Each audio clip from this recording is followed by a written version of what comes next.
Isang malaking anino ang teenage pregnancy sa Pilipinas, lalo na sa mga batang babae na wala pang 10 taong gulang. Isang anino na lumaki ng 35% noong 2022 na nagpapakita ng isang nakababahalang katotohanan, ang kakulangan ng sapat ng proteksyon at edukasyon para sa mga kabataang ito.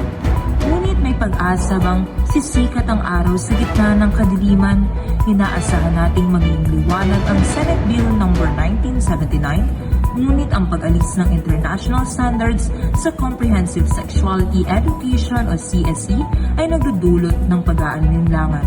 Habang pinoprotektahan ang kalayaan sa akademya at relihiyon, kailangang matiyak na ang bagong direksyon ng CSE ay magiging isang tunay na liwanag, hindi isang anino sa buhay ng mga kabataang Pilipino upang maiwasan ang pagkalugmok sa isang kinabukasan na puno ng mga hamon.